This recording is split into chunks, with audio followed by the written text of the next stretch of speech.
little jig over there. Thank you very much for that. It was very attractive. Hey, welcome along to the Mulgrave Country Club, and that's good for footy. North Melbourne night. Yeah, very exciting. Some people are going, I don't know, I'm a bit hesitant about this, Damien. Don't worry, I was too before I locked this show away. But now you're all here. It's all about quality over quantity, yes? Yeah, good. Nice to have you all here. Let's get stuck into it. Who wants to meet these two? Well, they're out the back, and it's going to be an interesting evening, I can tell already. It's got that kind of atmosphere and feel about it. Please welcome to the show our first panellist. He was born on the 6th of June in 1998. He's played a total of 68 games, and he's kicked 111 goals. He made his AFL debut back in 2017 when he plays for the North Melbourne Football Club. He wears the number 20 on his back. Could you please welcome to the show, Nick Larkey. So join in the chorus and sing it one and all. Yeah. Join in the chorus. Here, North Melbourne's on the ball. Good old North Melbourne. All right, okay, no. I'm not going to give you any more. No, that's enough. Nice to see you all. That's wonderful. Very rousing edition of it. You will get that chance, but you're just not going to get it right now. But nice of you to all welcome Nick along to the show. This is his first time on a That's Good for Footy panel show, and it's wonderful that you gave him that kind of, acceptance. Mate, welcome. How are you feeling? How's everything? Are you all good? Cheers. Yeah, no, I haven't been out to we had actually an under-18s function out here at the Mulgrave Country Club, so this is the first time I've been back since my under-18s. So who would have thought I'd be coming back doing a footy show here one day with all you guys here, but it's good to be here. And I like all that. That's good. See, he's welcoming already. Let's get our second panellist out here and have some fun with him. Please welcome our second panellist to the show. He was born on the 24th of December 1997, like somebody else very close to him. I think it might be his brother, actually. He's played a total of 50 games, and kicked 1 goal. He made his AFL debut back in 2017 when he plays for the North Melbourne Football Club. He wears the number 23 on his back. Could you please welcome him to the stage, Ben Mackay.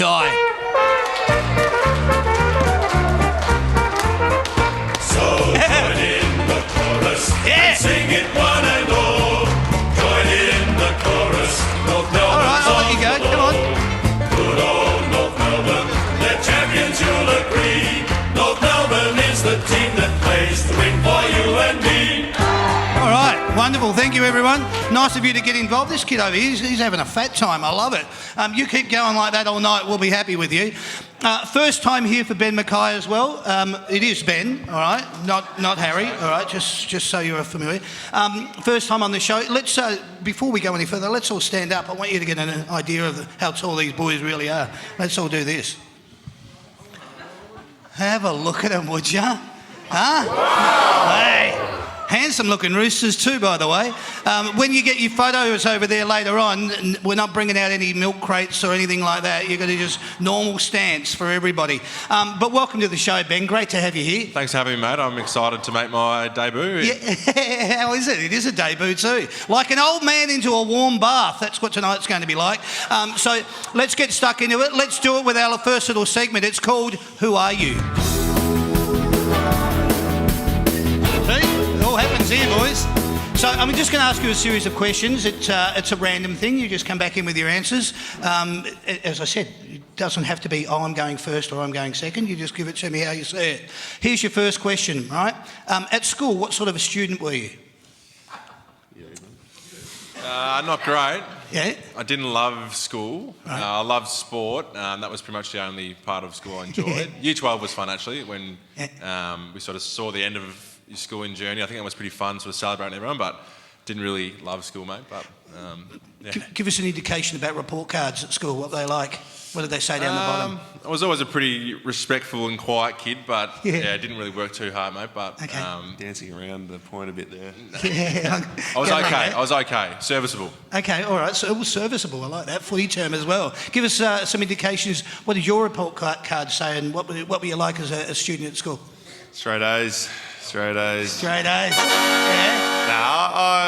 I loved school. I got a heap of great mates from school, which I still catch up to this day. And then I went to Trinity, so I was always pretty fortunate. My parents got to send me to there. So whenever I had schoolwork, I'd always want to do well in it, just because, you know, the investment. I wanted to repay them. So that was a bit of a motivating factor. So yeah, it didn't go too bad, but I enjoyed it.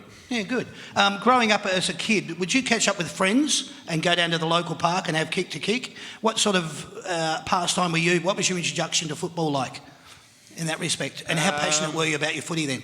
Well, obviously got a twin brother, so I reckon maybe 4 or 5 years old. We had like a backyard at our place. It was about 3, 4, 5 acres, and we had like goalposts out the front. Yeah. So we used to play every day in the afternoon, morning, day, night, and we loved it. So probably 4 or 5 kicking the footy in the backyard with my old man and brother. I like it. So yeah, pretty young start, but loved it. Yeah, good. Obsessed with it. Excellent. Beat that, Nick. Yeah, I mean, I had a brother as well. Not as big at the time as big back then at 4 or 5. Yeah, true. But I mean, I had a younger brother, so my brother was always a lot like smaller than me until he had a late growth spurt. Yeah. So I always took advantage of him in the backyard when I could, which built up my confidence. But then as soon as he started to grow, he started doing all right as well. But I don't think I played too much footy in my spare time. It was more like basketball in the backyard, cricket. We had a good backyard space, so any sport really in the backyard there. It was, you know, you get home and just play that with. I play that with Ant, my brother. So yeah, that's probably the memories of growing up. Perfect. What was your favourite subject at school? You probably alluded to it with athletics. PE. Yeah, definitely. Yeah. Anything that was specific in your PE studies? Nah, I think it's pretty general. Obviously, when the footies came out, it was pretty fun. But PE was the standout for me. Okay. Not athletics? Not basketball? Nothing else in PE? Any sport I love. Yeah. Cricket? Yeah, played a lot of cricket and basketball growing up. Okay, But, PE in general at school was always fun. Competitive? Yeah. Moment of hesitation, but then it came out. Yeah. Okay. All right, good. Absolutely. Nick, what about you? Exactly the same. Love the sport, love PE. We had like inter-school sports sort of thing in the AGSV. Play against all different teams there. Which I enjoy that heaps. I want to know this one. At school, being obviously, we know we're going to harp on the twin thing, but did you used to own and dominate at school? Were you like both of you, the kind of kids that would dominate the schoolyard? Can't really remember, mate.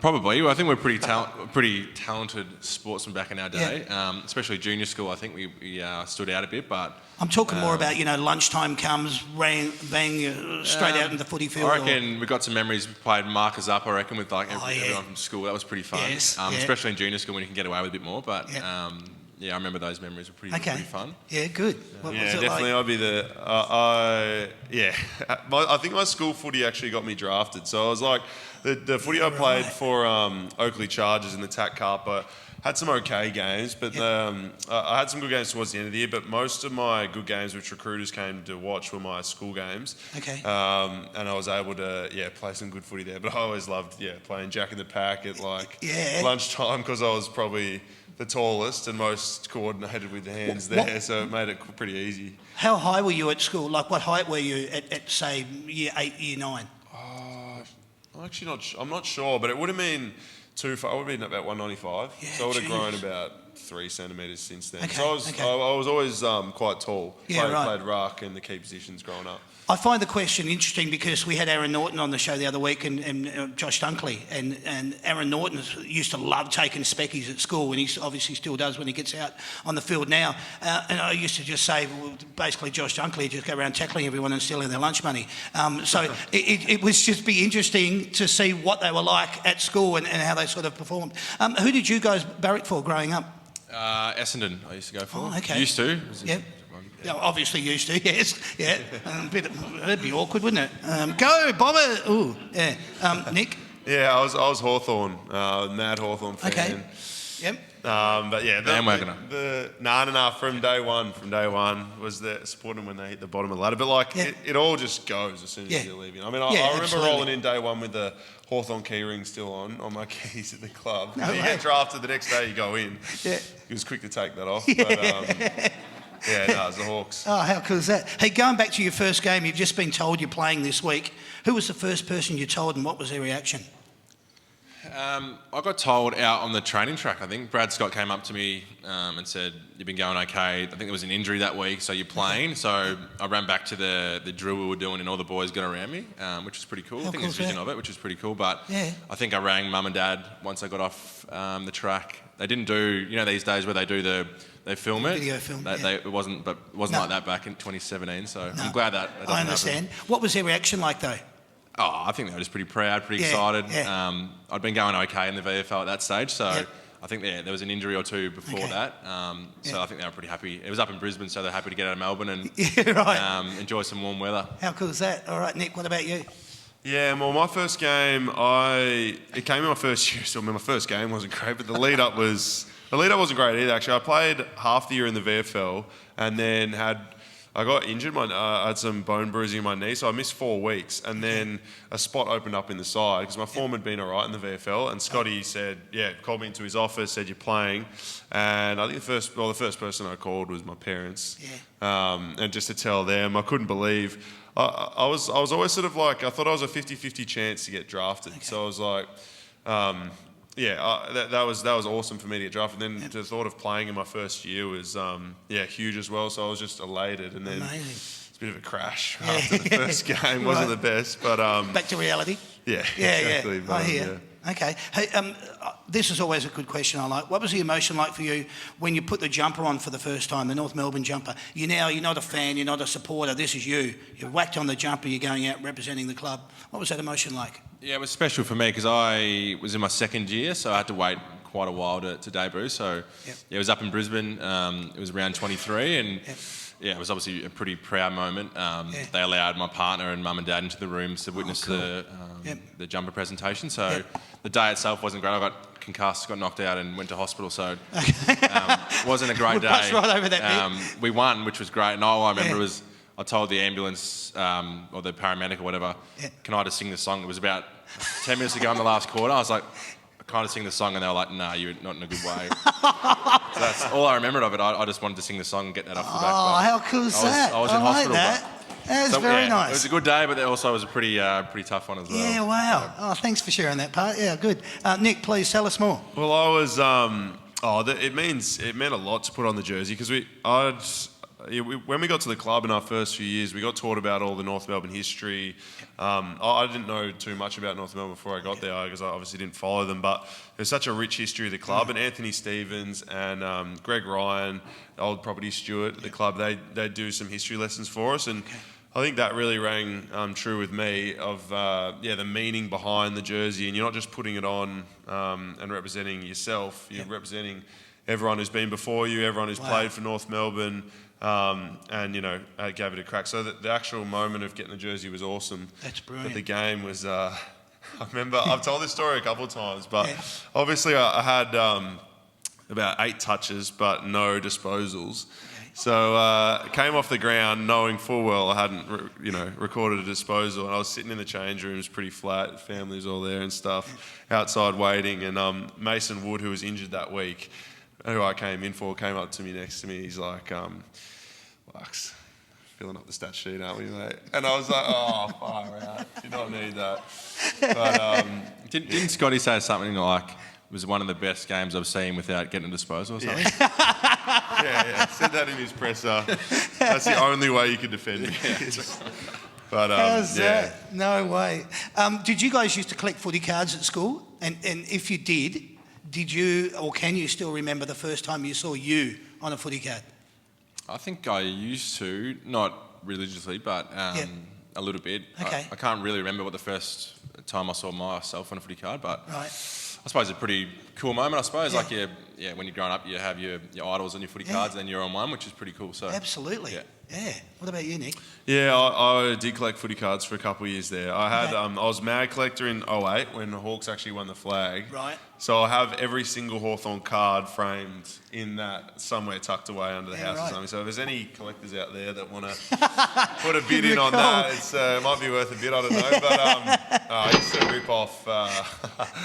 to rip off any kid I could find for a Star Wild or Magic Wild card. How wild's that? It wasn't ethical. That's excellent. Hey, does everyone in the family now barrack for who you play for? Or do they now, because this is Well, interesting it's a tough for you. one. So obviously, all my family was Essendon. Now they're obviously 50-50. Yeah. I think, if they're at my game, they're pretty supportive. And then obviously at the Carlton game, they're supportive as well. I think the Blues are going pretty well this year, so they're pretty excited to see how they finish the year. But no, they've been very good supporters for us. And as soon as we got drafted, the Essendon flags were in the bin. So Okay. So the question everyone wants to know, what do they do when Carlton are playing North Melbourne? well, we haven't played on the same day against each other. Exactly. At AFL level. There you go. That's why there's all So, that speculation. I think last year I played and he didn't, so I think they were going for North Melbourne and we won, which was great. And then this year Harry was playing and I didn't, so I think they were probably on the Blues bandwagon. But I think they were just happy to see a good game, I think. So, Yeah, good. But they do it pretty well. Yeah. I look forward to seeing when you're both out there playing.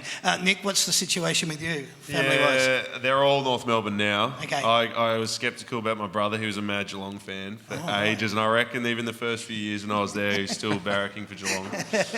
But they're all converted now. No, mum and dad are my biggest fans, so they've always been there. And then Gret, my sister, they're all on the train. No situation that your brother's still got Geelong jumpers and scarves and everything in the wardrobe, or? I mean, he might. I haven't seen him. I haven't seen him. It better not come out. But I think, maybe because we won't make finals, maybe he'll support Geelong in the final series.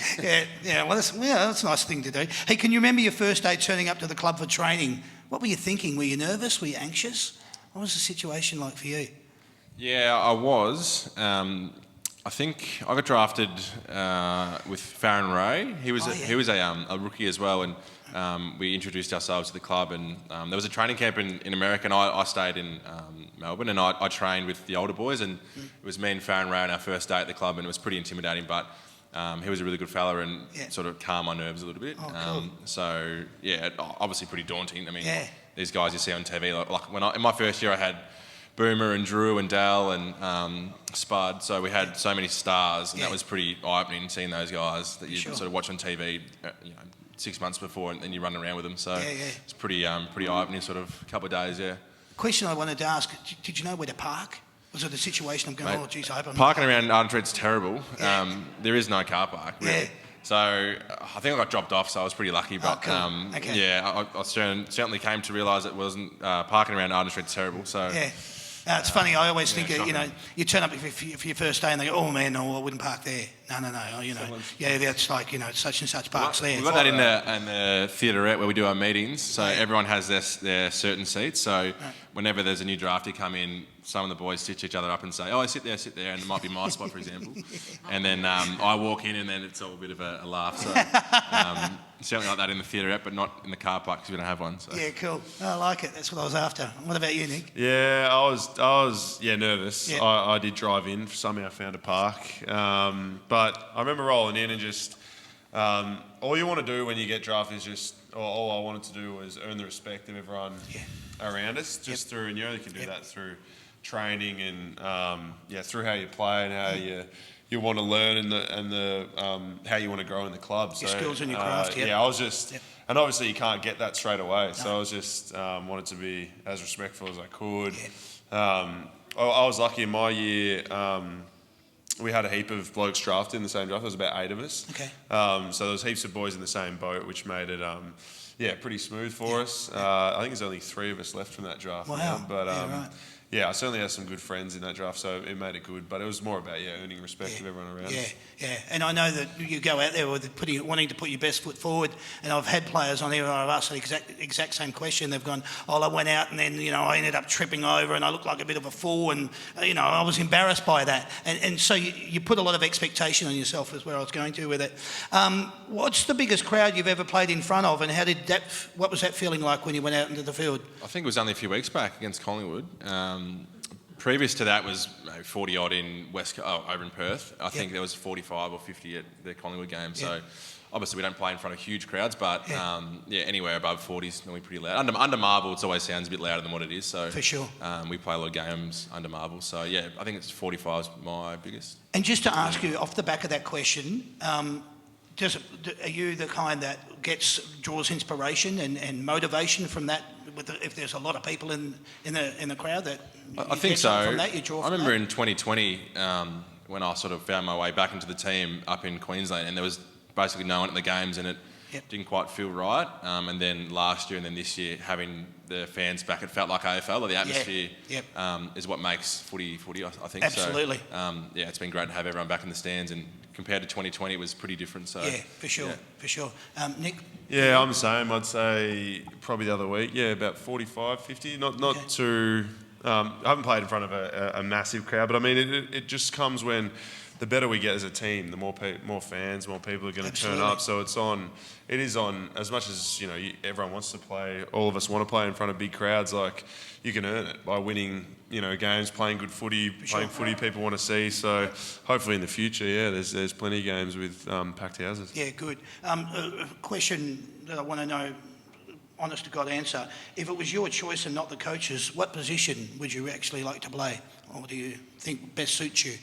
Well, a few weeks ago I was playing up forward, but no, I'm happy down back. I played a lot of juniors down back, which was good. Okay. I don't mind up forward, to be honest. Like it's a nice thing to have every now and then, especially late in the game when you might need to win, and try something different. But I think I know I'm very happy down back. So Good. Okay, good answer, Nick. It's easy down back. You get an extra number there, help with someone come across, chop out. So I'd probably say... Most forwards say that about backmen, yeah. Probably loose man off half back, best role in footy, Yeah. take all the intercept marks, get all the kicks off half back, get the numbers, so I'd probably say that. Yeah, okay. You don't get the glory with the goal, but it's a better way of that you like to play your kick footy. him first. Yeah, exactly. Hey, was footy the only sport you ever thought about playing? As I said earlier, I played a bit of basketball and cricket growing up. I was okay at them. I like tennis. Yeah, okay. We had like a little tennis court at our place growing up, so that was fun, but never any good at probably any of them to take it seriously. So, Yeah, right. But one of those ones would be pretty cool. Okay, Yeah. all right. Yeah, no, I'm the same. I always loved playing heaps of sports, but I was never good enough in the other sports to make it professionally. Yep. It was just more of a fun sort of thing, and that was the same with footy. I only ever really played it because I enjoyed it, and then if I got picked up, I'd dive in and give it everything I possibly could. But if I didn't, I'd be happy playing old boys for Trinity. Yeah, cool. Okay. Do you watch a lot of footy on TV? And if you do you watch it with the sound up or down? Do you go first? You go first. Yeah, I watch the games. I watch the big games. Like, I don't watch every game on the weekend, not like a religious footy watcher, but I love watching Friday night footy, Thursday night footy, Saturday night footy, or when the prime time game slots are on, and then even if we have a 7-day break and you're a bit hungover on Sunday, you kick back and watch the Sunday game. It doesn't mean alcohol, right? It just means tired. Is that right? But whenever I'm in the mood, I am in the mood on the weekend to watch footy. I love watching it, and I love the commentary full blast. Oh, okay, You get really? the atmosphere with it. Yeah, you yeah. get into it, so Okay. I do like it. And we've been blessed with a few good Saturday night games of late as well, which is top of the pops. Ben? Yeah, I'm a bit of a footy nuffy, Damien. I love it. I watch most games, Yeah, Yep. right. Yep. Obviously, if we play on a Saturday, I watch the Friday night game. Yep. Normally, on the day off, if we play a Saturday, Sunday is recovery day, but I still like to watch most games. Yeah, I just really? like footy. Like, I'd watch it. That's I think you find a lot of guys do. Yep. It's a pretty even split, but I could watch it all day, really, yeah. Well, it's funny because the boys that were here last week and I asked them the same question, they both said, no, don't watch it at all. Right. Just not interested. Just don't have a desire to. Initially, used to start, but as I said, the answers are different depending on obviously who's answering the question. Yeah. Outside of AFL, what's your other sport that you like to watch? Obviously, we've got the Com Games on at the moment, but what else do you like to watch? I like watching the tennis. Okay. When it's on, it always gets you in the mood to play. I love when the Australian Open comes at the start. You want to go out for a hit, and then parts of the basketball season. I don't watch every basketball game, but NBA, NBL. Yeah, the NBA. Yep. Not so much the NBL. Yep. But yeah, probably those two. Okay. I enjoy watching. Yep. I'll be similar. I love tennis, cricket in the summer. I've just got into NFL, so started that last year. I joined a fantasy league, which was fun. Oh, Haven't got nice. into it a bit, so I'm going over to America in our off season to watch a game, which would be good. So, fantastic. Looking forward to that. But yeah, tennis, NFL, and probably cricket. What are you hoping to see? As in, which states are you hoping to go to? On a San Fran, LA, New York at this stage. So just a main three, I suppose, that we can do plenty of. Like, there's sport on, plenty of things to do over there. So it's good. Oh, excellent. Oh, yeah. Is there a song or music that you listen to get you pumped? Do you have something that you refer to, either before a game, on the way into the game, anything like that? Yeah, I like Drake or Eminem. Yep. Gets me going a bit. Yeah. Yep. I like. Seems to be a popular answer on this show. That Drake or Eminem. I'm a little bit different. I like listen to some heavy metal, like Tool, Alice in Chains. Wow. Metallica. Don't listen to that. They said who. It's all right. Move on. That sort of stuff. Or I was gonna way, ask some who. pump up music. Yeah. But I also love watching. I love watching old day highlights or like classic footy highlights. Just sometimes just big hits or big marks, big goals. Tony Lockett highlights. Oh, brilliant. Ablett Senior highlights. Wayne Carey. Yeah. All every now and then pop on the YouTube. Okay. Forehead to the game gets you in the footy mindset. So, Wow. All right. I like it. You've just been handed a first class ticket to travel anywhere in the world. Where are you going and why? Jeez, I don't know. That's a good question. Anywhere in the world. You're a bit of a spirit. Well, I mean, it's coming up to October, so maybe Germany for Oktoberfest. All right. To get a free ticket there. Yeah, that could be a bit dangerous, but be crew there. I like the way you live. Nice, timely. I'll say Italy. Italy. Yeah. Okay. For Just the experience. I've seen photos and videos. Looks pretty cool over there. looks nice. Food looks good. Food looks good. Very I'm nice. Italian, so Yep. maybe Yep. Italy. All right. Good. I like it. Okay. Do you have that one mate? You know, that one mate that likes to ring you after a game and tell you how good your footy's going? Who rings after games? Bon likes debriefing the games. There's some boys you just talk to, you haven't had a chance to talk to maybe fully in the room, so you might ring a couple of players. But Okay. I like ringing, I like talking to my parents. I just like ringing them. Mum and dad Great. never ever been the sort of parents that have critiqued my game. Okay. Even if I have a bad game, it's sort of like, it's more of a, write it off, it's fine. Like, thought you did some good things here, it was a tough day, that sort of thing. Mm-hmm. It's more of a consoling call out than anything else. Yep. But yeah, I probably speak to them, and then I get home and I live with my brother and mates from school, so it's nice not always being around footy because in a good game, when you come home and have a great game, they'll be all around you, and then when you come home and have a poor game, they'll be all around you anyway. So it's good having that balance. That's why I was asking that question previously about how much footy do you watch, because sometimes it can just be all too encompassing, and you just like to get away from it all. But anyway, Ben? Yeah, similar. Mum and Dad normally send a message after the game, and I normally call them the next day, just again sort of switch off.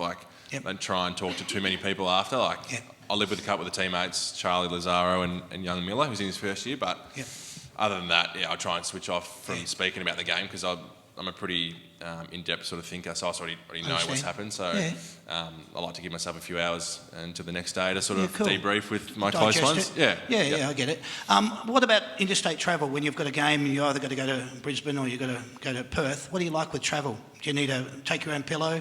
I did see you boys come back on the plane the other day, but my specific question is, do you have to have a pillow? Do you like your headphones? Do you load up on everything on Netflix or Stan so you've got something to watch whilst you're on the flight?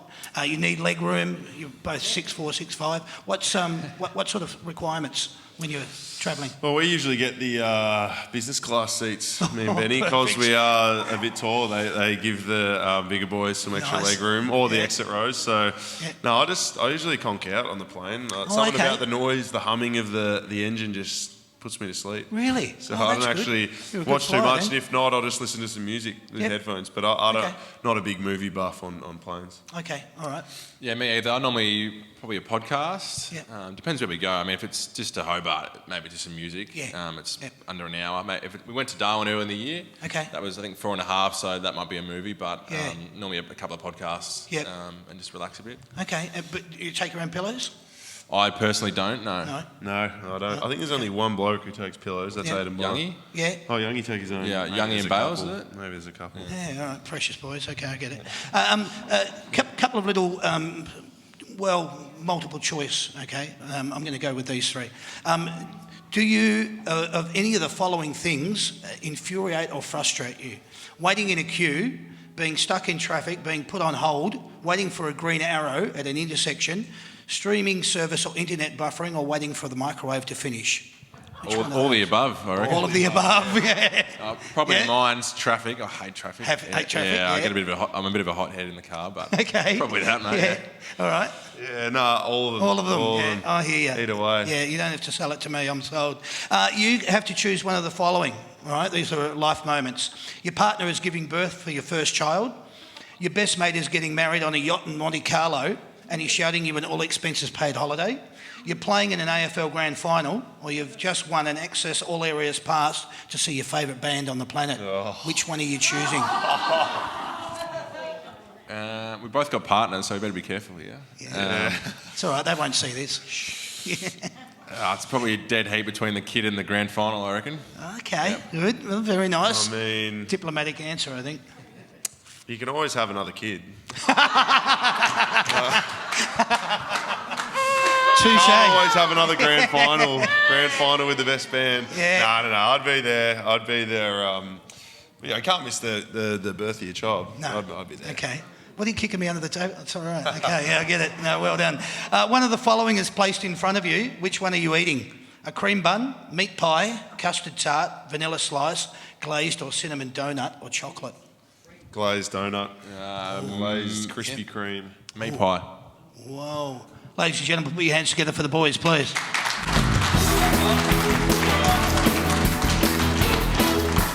That was our little segment. It just gets us to find out a little bit more about them. It's called Who Are You? And now we know a little bit more. When you are at the work tomorrow or you're in the playground, you'll be able to tell all the other kids or people that you work with, you know a little bit more about these two, and that's what this show's all about, and that's what we're doing here tonight. So we're going to get stuck into it. It is a footy panel show. We're going to talk about the tips. We're going to go straight into it now. Round 21, it kicks off on Friday night, August the 5th, boys. It's Melbourne coming up against Collingwood. Melbourne sitting in second position on the ladder versus Collingwood in third. 7:50pm at the MCG. D's 46-point winners over Freo last week at Optus.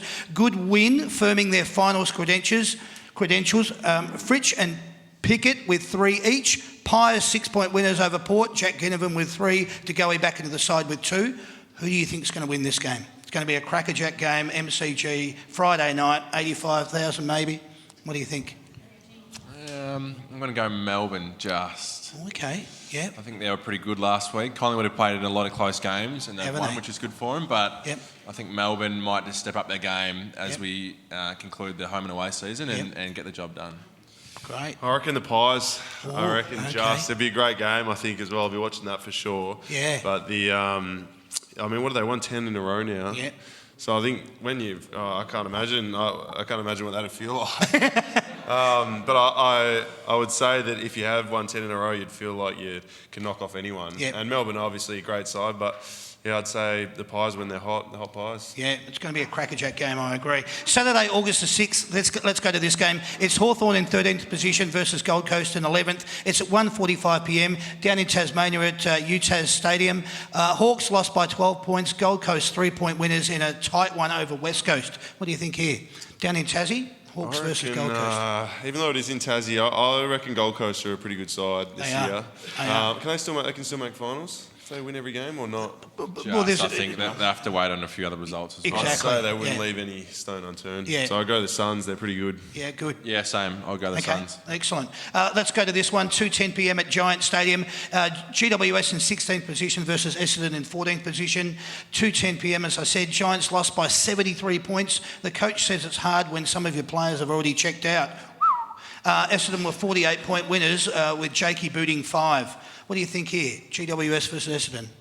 I reckon GWS will answer back, but they'll have a response game because they've just got those big, good experienced players that usually can carry the team through. But I reckon Essendon are playing some okay footy as well. I reckon Essendon will win that one. Wow. Yeah, I'd say Essendon as well. Obviously, Yep. we had a pretty good look at them last week. Yep. I agree with Larks. I think GWS will bounce back well, especially at their home deck, but Essendon are hitting some form, so I'd say Essendon. Cool. This game, Bulldogs versus Fremantle. Bulldogs in 10th position versus Fremantle in 6th. 4:35pm, Marvel Stadium. Docker's got to do the travel over here.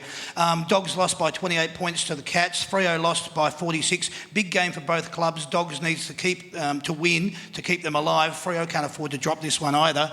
Mundy's just announced his retirement. They probably want to come out and, send him off with a nice little, thanks for all your service. What do you think here, though? Because this is going to be a crackerjack game as well. I reckon the Bulldogs. Okay.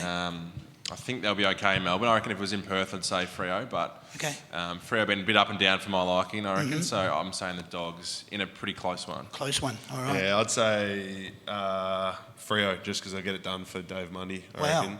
Okay. Yeah. Well, he's not retiring this game, is he? No. Oh, true. At the end of the season. Oh, Dogs. Dogs, all right.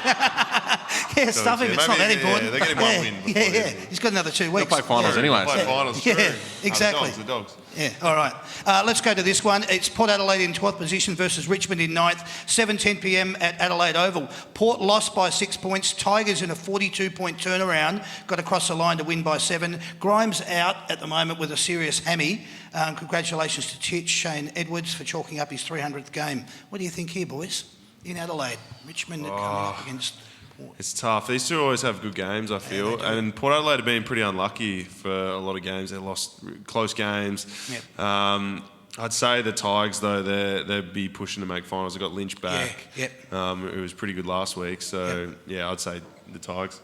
Yeah, I agree. I think last time they played over there, Richmond got the chockies, so I'm going to say Richmond. Yeah, Okay. Just Yeah. Another close game. Another close one. Good one to watch.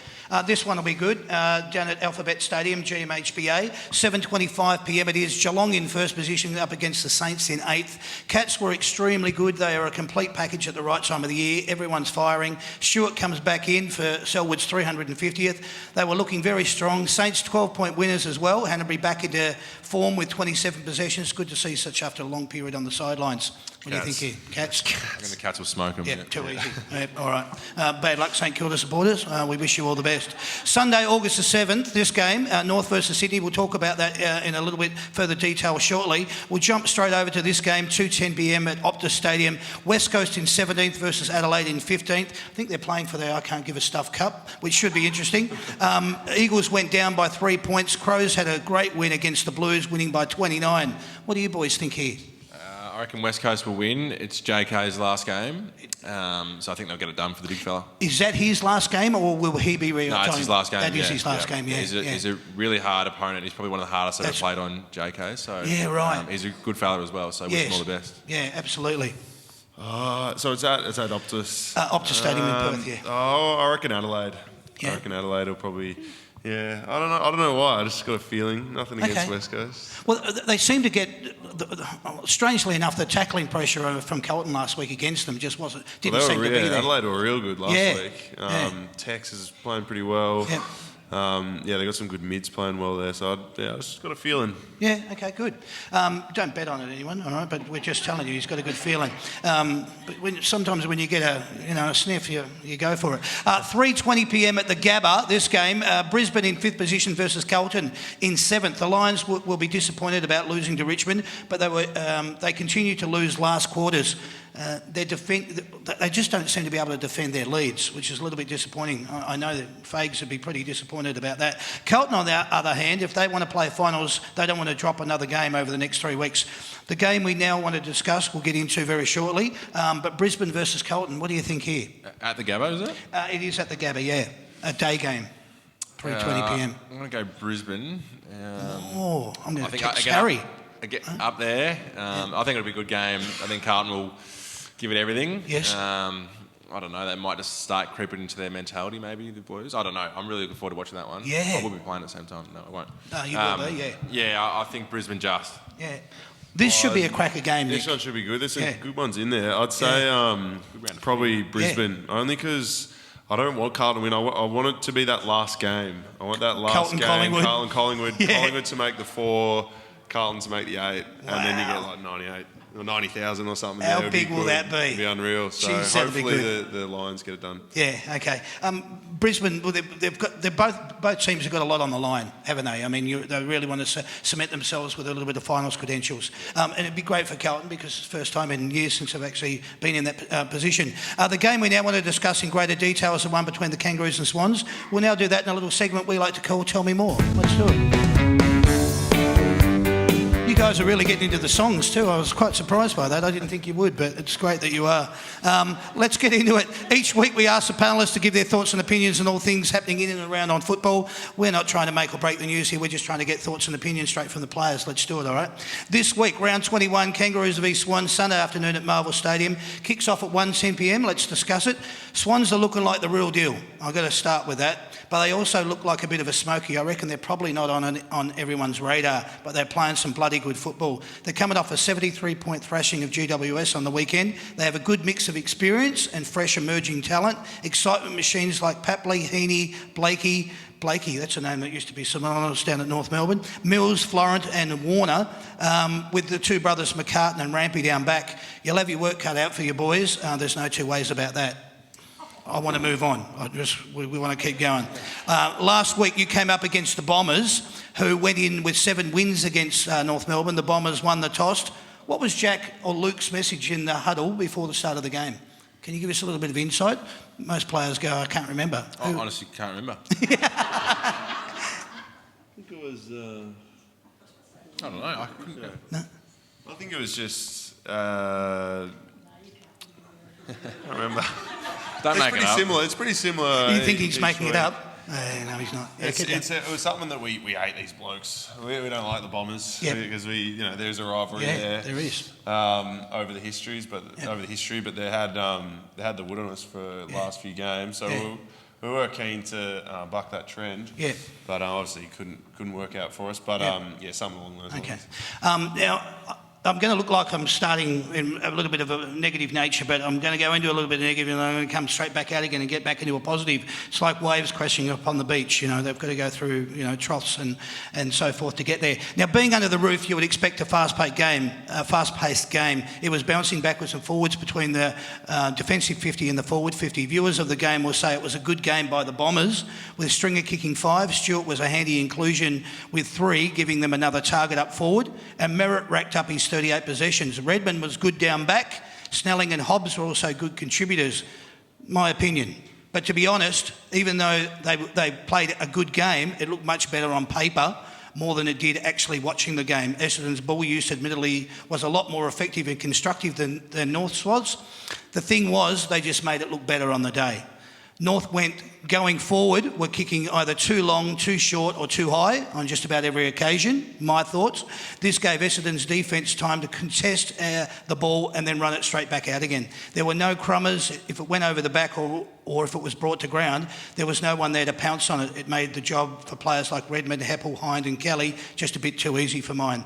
Now, you may not agree with that assessment, but what are your thoughts on it?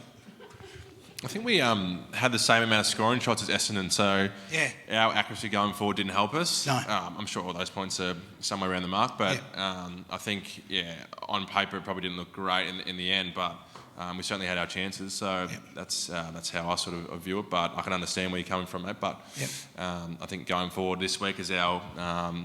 accuracy, kicking goals. I think we missed too many. So that's pretty bang on. I reckon they were able to transition the ball from back half to forward half like that, and they scored from it. Whereas a lot of our ball movement at the moment breaks down outside forward 50. Just that last connection piece. Yes. We can build it up. We've been working on building the ball up from half back, but it's just like finding that last connection piece inside 50, then converting in front of goal. I didn't take my chances, which I was flat about, but I think it was a pretty good. Okay. I found the situation of that individuals that may have it around on that wing area, they're handballing it back into nearly doing hospital jobs on each other, and it's like, man, get it out wide and just get it down into the forward line and give your forwards an opportunity to present. As I said, again, this was me. I bring up this because, and that was a negative, because you were really good against the Pies the other week. Even though you went down by 7 points, you looked like such a better team. Nick, you bagged 5 from that game, Zeeble and Goldstein with 2 apiece. Your forward line set up and your structure, it just looked a lot better. Then the week after that, you came out and you took it up to the Tigers, and I was thinking, hey man, there's some pretty good meat on this shin bone. Thank you. Cam bagged 6, Curtis chimed in with 3, Scott, Simpkins, Stevenson and Goldstein with 1 apiece. Now, that's what I was talking about by saying if the ball's coming in and you've got that forward line set up and the ball's being presented nicely and your on-ballers are doing it, they're hitting your targets. So that's what I just want to move into here and then say this. I was thinking there's some promising signs which are here, and it was all off the back of your runners and your on-ballers lowering their eyes and choosing the right leading targets. Do they sometimes become too reliant on Nick, or was it just the presentation on the day of Cam which gave your on-ballers more options? I talk specifically about that game because Cam Zurhaar ended up bagging 6 on the day. Sometimes they look like they're coming in and they're very centric around you. When you've got the options in there, and Cam obviously made the best of that opportunity, what is it? What happens in the forward line sometimes like that? Yeah, good question. It's you're a product of what happens up the ground as a forward, as you're saying before. A lot of the time, we have to service the kicker best we can with knowing how they like to kick it to us and trying to position ourselves in the best spot. The leading patterns are important, but in terms of who gets on the end of it, it doesn't really matter. It just falls that way sometimes. I think, and it's good when Cam's been in really hot form. He's been dominating, so it actually gives our forward line another facet, like something to think about for opposition defenders, so they aren't too heavily focused on me inside forward 50 or Zeebs, and then if Cam's playing really well, they might have to work out a matchup for that that's going to work. But there's nothing in particular. There's not like a call that we want to go just to Cam, just to me, just to Zeebs inside forward 50. It's just the way the game worked out. I actually injured myself in the first, so I couldn't really present as much. So he stepped up. But he's been playing really well this year. So just how it works out. Thank you. Because when you're on ballers like Horn, Francis, Davis, Uniacke, Anderson and Simpkin get their running game going, North Melbourne's ball movement presents quite a different story. And this was proven in the team's performance on this occasion. You know the saying, the game is won in the centre and your centre clearances stack up, because they actually do. Mainly because you've got a champion like Todd Goldstein in there, and he gives you first look at it. He's he's out of contract at the end of the season, and he's one signature I would like to hope that the Roos still want to get. He is a champion, and maybe say it, he's like the backbone. He keeps you guys strong, all around the ground. Give us a little bit of insight how you like playing with him. Oh, I think you hit it on the head. He's so consistent. I've never seen a player, to be honest, since my time in footy, to be so consistent week in, week out. On game day, he comes out of his shell and just dominates. So I think he's been a pretty calm head this year. It's obviously been a frustrating year, but he's always been pretty good with his guidance and leadership. So especially on game day through his actions. So personally, I love playing with him. I know. He's given us first use, so it's nice to play with him for sure. He's been a star of the club, and he'll go down as a legend of the club. Absolutely. Yeah, absolutely. Yeah, I echo that. Hopefully, echo all of that, but hopefully he stays on. Give him a couple more years, and he can get to his 300-game milestone. Yeah, which he how deserves. cool would that be? As I said, though, the bones are actually there. Once you get continuity from your key personnel with season without injury, consistency, form and cohesion from game time, and then you combine this with a fresh new start, new coaching methods, a game plan that has structure and a playing group with buy-in, well, once you put more games experience into those minds and bodies, and I think you'll see the North Melbourne everyone thinks they need to be and want to be and can be. Fair assessment? Yeah, good. All right. I like it when you just do that, and then I can move on. Discussions about key personnel is why I got you two lads on. You are both terrific marks. If the ball is won out of the centre by either team, you are either wanting it to be kicking goals or defending them. And with you two, if the ball is placed out in front of you or in your space or even better on your chest, you both have good, strong hands, and this gives you and gives the fans belief. You know what I'm talking about. If the ball's coming in, you know that you've got a great chance if Nick's going to be in the contest and it's presented well to him. Same if it's going down back. You know if Ben can make the contest, he's going to prevent it from being that situation. Another okay with that? Yep. Yep, cool. Nick, you're at 61% in your scoring accuracy in front of goal. So far this year, you've kicked 29-18. Considering where North find themselves on the ladder, you're equal to or comparable to like a Jack Darling from West Coast. That's about where you're at. Yeah, I mean, as I said before, really focus on. I'd like to have kicked more goals. I'd like to be more accurate. Actually, I pride myself on finishing off the work that happens up the ground. You know, we work so hard to get the ball into the forward line, and then when I finally get it there, you're not just letting yourself down. You let the team down. So I take a lot of pride in finishing off, which I would have loved to kick more of those, have less behinds, but it has been limited in tricky for some patches of this year. But I mean, when we get it right, it's just it's great playing up forward. So absolutely, the hard times will make it all the more worth it when we start turning and playing consistent good footy. Yeah, you're ranked about 31st in goal kickers for this year, which is, I thought, pretty well spot on. For considering where you guys are on the ladder as well, you've got to take that into consideration. I think Cam just pips you by one. Okay. Yeah, just Just so we'll get him back. We've got to get him back. Just so you know. That's big. I got him last year. And he wasn't happy, but yeah, right. So that's good to know now. Maybe let his tyres down or something, just something like that. But as I was saying, it's the marking ability which you both possess that again should give the Roos fans faith. It's the confidence supporters want to feel in knowing that you'll always be a good chance in the contest, which is what I just alluded to, whether that be in offence in your case, Nick, or yours as well, Ben, in defence. And again, this is what I mean about the bones. I think you both just need a little help in both instances from those in the back six or those in the forward line.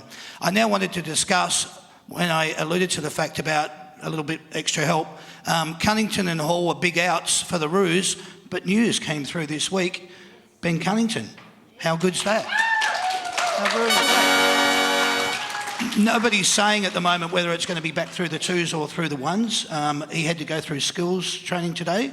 Is there any news that you guys... So we've got main training tomorrow. I think he's got to get through... He had COVID last week, so he hasn't trained in a week. So he's got to tick off that first. And then I'm assuming it's probably VFL. I'm not sure. I couldn't tell you. But you'd think it's probably through the twos. But you've got to get through tomorrow. It's great to have him back. He's been such a barometer for us for such a long time. Even just his energy around the club and his willingness to help, like Jai and LDU has been first class. So he's a pleasure to work with every day. You must be so excited to know that the prospect is he's not far away. Oh yeah, it's amazing what he's been through. His persistence through everything he's had, even after recovering from the cancer. He's had a couple of other setbacks with his body. He had the COVID the other week. So he keeps fronting up.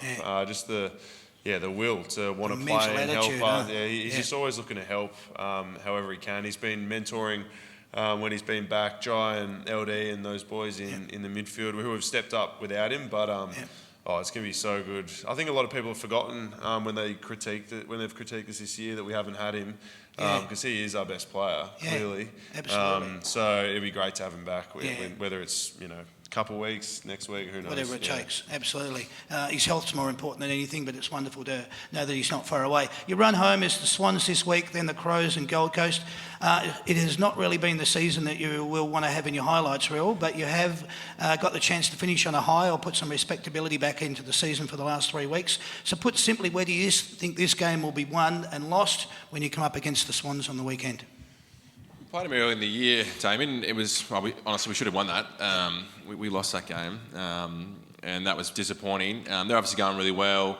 I think their forward line's really dangerous. Obviously Franklin, Heaney, Papley. So I think as defenders, if we can get that done, that gives us a chance. They've got some good defenders as well. So I think like most games, mate, it starts in the middle, but I think it'll be an interesting sort of comparison to see how the forwards go at either end. I think that's going to be a pretty big turning point in the game. Fantastic, good insight. Give us something else, Nick. What do you got? Yeah, I mean, it always feels like it's won and lost in the midfield. So if they get on top, actually they got on top last week, so I suppose that's not true. But it's whether we can convert in front of goal and make the most of our chances like we did. They actually gave us a good look at it. It's that finishing piece inside 50. If we can get that right, allows our backs to set up, mids to set up outside 50, and then we can convert. So put the scoreboard pressure's the biggest thing. Excellent. I'll give you the final word. If you dare, we did tips before. A tip and a margin. For our game? Yeah. Us by 36 points. I like it. Yeah, good. Say us by... us by 7. Oh, nice. Excellent. All right, well, there you heard it. If those two things happen on the weekend, you know you heard it here first. That's brilliant. You guys are fantastic. Could you guys now please put your hand together for them? Thank you very much. Thanks, guys. All right, we've got Rhett and Dorothy here. We're going to introduce a segment. It's called Simply the Best. All right, what's going to happen here, Dorothy and Rhett, you've both got a microphone in front of you. That microphone is actually your buzzer, okay? And when you think you know the answer to the question that I'm about to ask you, you have to buzz in with your name. I don't hit him with it. What's that? I don't hit him with it. Please No, it's both of you. You're playing too. What do you think that microphone's for? So, Dorothy, you have to speak into that microphone and go, Dorothy. Dorothy. All right, so your microphone's working, which means your buzzer is. What about Dot? Well, that'll do if you're happy with that. With the dash. If you think that works, I'm all over it too. Rhett, could you test yours? Ruse. Ruse. All right, so we've got ruse and .hash.com.au. All right, so what happens, you two down the front, don't get too close to each other because you're going up against each other for a massive prize here, all right? So let's keep it all a little bit respectful and stuff. So what's going to happen, when I ask the question, you need to be paying attention and you need to have the microphone nice and clear underneath your chin. And then you call out your name and then you give me the answer directly. And I need to be able to hear it. Are you both familiar with what I'm saying? Yes. Dorothy? Yes. All right. Thank you. I can see this is going to go down a treat. All right, let's see how this goes. So what's going to happen here, Dorothy? Ben Mackay is going to be keeping score for you. Are you happy about that? Good on you, Ben. All right, there you go. And Rhett, Nick Larkey's going to be keeping score for you. And I reckon this could go anywhere. All right? All right, so here comes your first question. Are you ready, Dorothy? No. That's what I was afraid of. Here we go. How many premierships has your club won? Rhett. 4. I told you it'll go anywhere. Rhett, how many? 4. Yes, 4 it is. Dorothy, you've got to say your name, darling. Oh, shut up. We're off to a flyer here, mate. Okay. How many times has your team played in a losing grand final? Rhett. Rhett. 13. No. No. How many times has your team played in a losing grand final? Oh, sorry. Yep. Would you like to have a go, Dorothy? 9. 9. No, you'd be incorrect. Do you want to now have another go, now that you understand the question, Rhett? Losing grand final. 6. Oh, so close. 5. Bad luck. All right, you ready to go? Here it comes, your third question. Who was your team's captain? Jack Zeeble. Rhett. Jack Zeeble. Hey, Dorothy, I'll give it to you because you came in with Jack Zeeble, but you've got to buzz in with your name. Hang on, I buzzed him. Well, I know, but she came in and she said it. It wasn't I hear Dorothy. you. Let's just How give her do the you get point. that? All right. Ben, I'll give it to you. Ben was about to go home, Dorothy, so at least I had to give him the score so he could start doing something. All I right? told you I wasn't any good. I didn't realise I was going to have an argument out of you, but anyway. Who wears the number 7 at your club? Ruse. Rhett. Jack Zeeble. Jack Zeeble it is. All right. Thank you. How many members does your club currently have? Closest to within 1,000? Rhett. Rhett. 49. Wow. 48,639. Well done. Yes. That's brilliant. We're sitting on a score of 3 versus 1, Dorothy, just to keep you in the tune. Where did your team finish on the ladder at the end of the home and away season Rhett. last year? Rhett. 18th. Correct. 18th it is. How many games did your team win last year at the end of the home and Rhett. away season? Rhett. 4 and a draw. Yes, 4 it is. There you go. Dorothy, just let him keep answering. If he gets one wrong, you might get a chance. All right? I just keep nodding off. Okay. Told you could go anywhere. Hey, what year did your team last win a grand Rhett. final? Rhett. 99.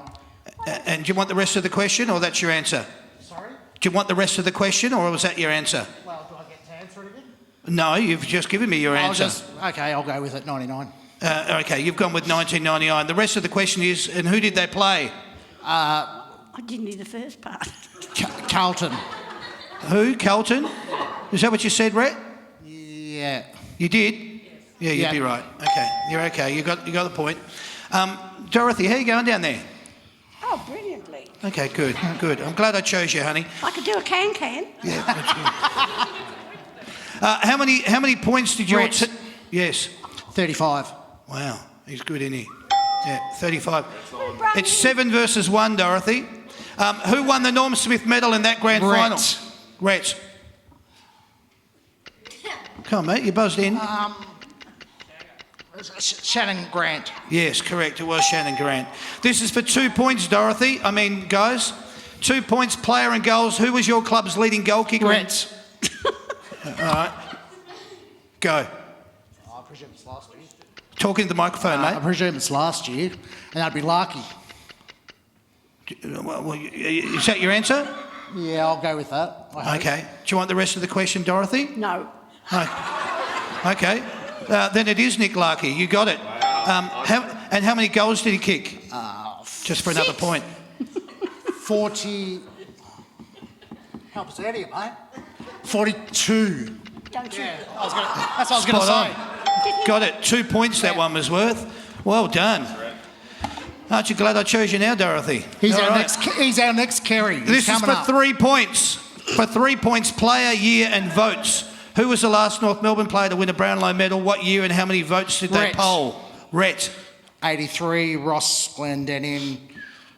24 votes. Oh, yeah. Wow. All 3 points. Wow. Yeah. Ross Glendenning, 1983, 24 votes.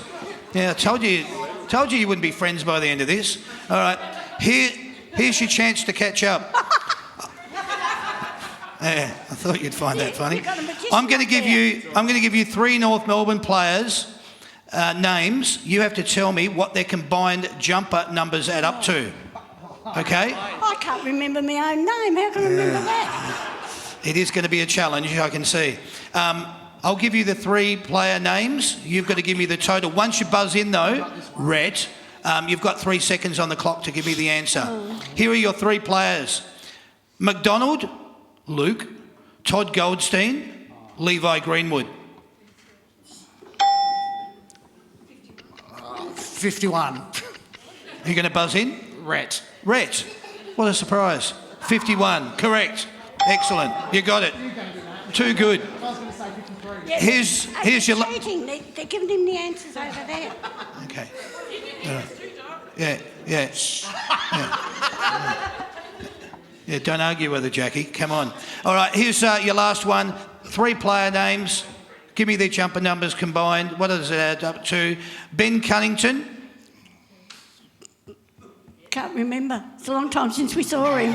Yeah, okay. 10. Francis Horn. 16. Right.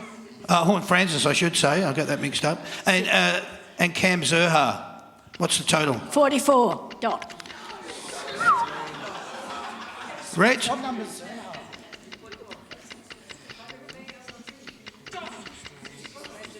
60? No one? 60? Yeah, 60 it is. You win. Well done. Good champ. Well done. You did it.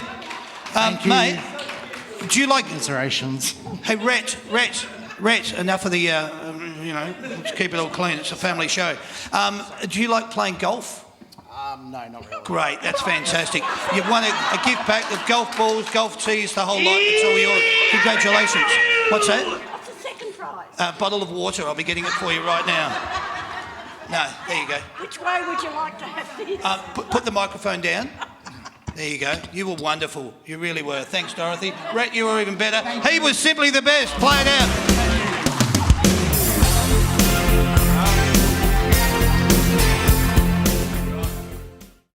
So we're going to introduce it. It's called Cool World. Here we go, boys. No one has to go first. I'm just asking the question. You give us the answer. Have you ever Googled yourself? Yep. Yes. Yep. All right. It's a point each down the front. You both Googled yourself. I like it. Do you watch replays of games that you feature in? Never. Like, Highlights? have I watched a game Have you? that I've played in? Do you watch replays of games that you feature in? I have. Hang on. Is it from a fan point of view or like a club point of view? No, from your point of view. Do you actually go home and watch a game that At you home? featured No. in? Oh, no. No points down there. Would you get a hair transplant if you were starting to go bald? If it worked. If Okay. it worked, Yeah, if if it there was worked, yeah. guaranteed results, Yeah. yes. Okay, 1 point each down the front. That's good. Have you ever said, "Do you know who I am?" when you're lining up to get into a nightclub? I know Nick has. No, I've never. I'll leave that to Cam. Yeah? Cam. Okay. He usually knows the bouncers by name, so he doesn't need to drop that All right, card. so is that an answer of no from No. both of you? Okay. No. So, all right. Have you? No points down there. Have you ever fudged a footy story to make it sound better? Yes. Yeah. Yeah. Okay. Point each. I like it. Have you ever brought a present for your partner, but it was really for you?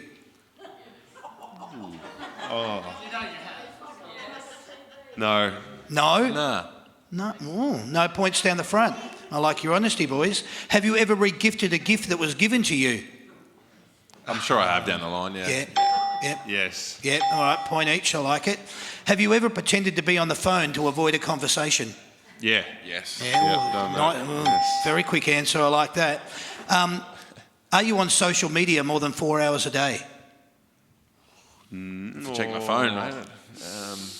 No, I'd say no. No. No. Ben? Not four. No. Not four. No. Okay. Maybe no. one or two. Okay. No points down the front. Someone annoying is talking to you, and they have parsley stuck in between their teeth. Do you tell them? Depends who it is. If it was you right now, I reckon you'd leave it. You'd leave it. It was me right now. That's great. Thank you very much. I respect that. I'd have to say something, I reckon. Yeah. Okay. So, Ben, you would say it if it was me, but generally depends on who it is. But you would say it just say to... it regardless. Yeah, okay. All right, so I'll point there. He's not getting one. Okay. All right, that'll do. This is your last question. You get upgraded at an event, a restaurant or a hotel to VIP because somebody thinks you're someone you're not. Do you say anything or just go along with it? Go along with it. Go along with it. Go along with it. There you go, point each. Well done. That's it. Segment over. Good stuff. There's a flag. Would you like a North Melbourne flag or would you like a North Melbourne plate? Flag. Guess what? You've got a plate. There you go. yeah. Well done.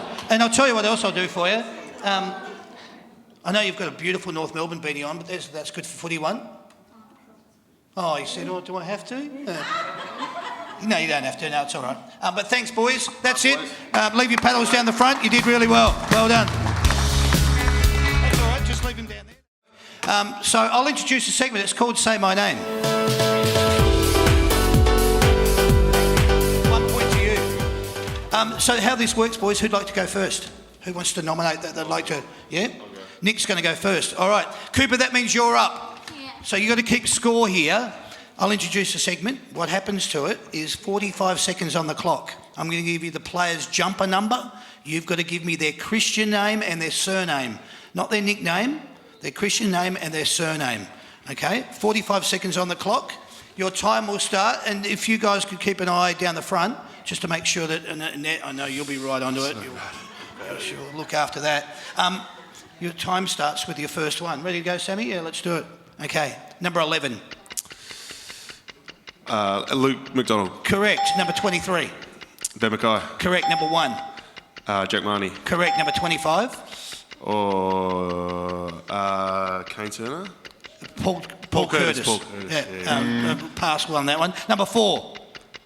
Pass. Aidan Core. Number 28. Pass. Kane Turner. Number 6.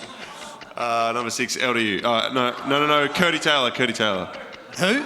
Oh no, Horn Francis. Francis, right. There you go. Number 30. Pass. Charlie Cobden. Number 21. Oh, CJ. Just Carlton Common Jones. That's it. Oh, wow. All right. How many did you get, Cooper? 4. Is that all? Was it only 4? Annette, was it 4? Wow. 4. Wow. Got it on video. That'll be played backwards and forwards down at the club tomorrow. All right. Hey, Nick, kick it to... hang on, who are you? What are you kicking?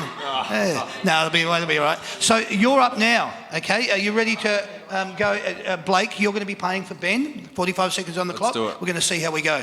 All right? So we're going to start with your first one now. Number 8. Bailey Scott. Excellent. Correct. Number 34. Jackson Archer. Correct. Number 9. Luke Davies-Uniacke. Correct. Number 12. Jai Simpkin. Correct. Number 44. Cam Zerha. Correct. Number 16. Aidan Bonner. Correct. Number 18. Hugh Greenwood. Correct. Number 20. Nick Larkey. Correct. Number 39. Flynn Perez. Correct. Number 36. Phoenix Spicer. Correct. Number 22. Todd Goldstein. Correct. Number 2. Jaden Stevenson. Correct. Number 24. Tom Power. Correct. Number 7. Jack Zeeble. Correct. Number 26. Taron Thomas. Correct. Number 3. Jed Anderson. Correct. Number 27. Miller Bergman. Correct. Number 5. Curtis Taylor. Correct. Number 10. Ben Cunnington. Correct. Number 29. Will Phillips. Yes! Well done, mate. Huh? 20, wasn't it? Yeah, how's that? 20. Wow. You get this nice North Melbourne pack for that. Actually, you come up, because Ben won, so you come up and see him. He wants to give it to you. All right? Which is fantastic. And Cooper, you come up because... or you just stand up there, leave your paddle there. You've got a That's Good for Footy cap, all right? Well done. Thanks, Cooper. Thanks very much. Congratulations to both of you. What's going on, darling? Yes. Next week on the show, you probably don't care, but I have to tell you anyway because there are other people that are interested. We've got on August the 10th, we've got from the Collingwood Football Club, Jack Ginnivan and Isaac Quaynor live on the show. I'm only telling you that because that's what's happening, but it's sold out anyway. We've got 170 people here next Wednesday night for it, so that should be huge. Then on Wednesday, the 17th of August, we'll have from the Richmond Football Club, Noah Cumberland and Hugo Ralphsmith, who are on the show. Tickets are selling very fast for that one as well. So if you're interested, if you want to purchase tickets, you have to get them online. You can only get them through the That's Good for Footy website, www.that'sgoodforfooty.com.au/events. Click on the links in the post on the That's Good for Footy Facebook page, or you can now purchase tickets at the door unless sold out prior, which is pretty cool because now you can just turn up and go, hey, I'm here, and we'll let you in. That's how it works. Hey, these shows are recorded live at the Mulgrave Country Club. I'd like to please put your hands together for Sam, my sound guy, and the lovely Sandy that do the door and the floor. Brett, you can clap, mate. Come on. Got your arms broken. Fantastic that you guys all came along tonight. Thanks to all the parents who brought the kids. Great that they got to come along and witness, hopefully, a night that they won't forget and they can go to school tomorrow and tell all the kids, look what I won, or look what I did, or look what I know, or look what I saw. That's what these shows are all about. It's the interconnection, it's the integration, it's also the engagement. These two have been fantastic. I now want to refer over to them. Both of you, first time on the show, thanks heaps for everything you've given. Great candor, great content, great insight. Thank you very much. First time, how'd you go? What'd you think? You all right with it? I really enjoyed it, mate. Yeah, thanks for having us. Good. If you're willing to invite us back, I'm sure we'd love to come back. Yeah, good. Yeah, likewise. Had a great time. Thanks everyone for coming out, and yeah, cheers, Damon. Everyone was wondering if you might be able to sign off as Nadal. Thank you very much for coming out. There you go. There you go. Oh, you missed it. So you've got to be quick. You'll have to watch it on YouTube tomorrow. That's the only way to work. You guys have been fantastic. Thanks for coming out and supporting not only That's Good for Footy, but also you wear the blue and white stripes because you love the club and you came here tonight because you wanted to see these two. So thank you to everyone. Thank you very much to these two. Please put your hands together for them for the last time. It was wonderful to have you all here. Thank you for coming. My name's Damien. We hope to see you again soon. This has been the That's Good for Footy panel show. We'll see you again soon. Cheers, everyone. Thank you and good night.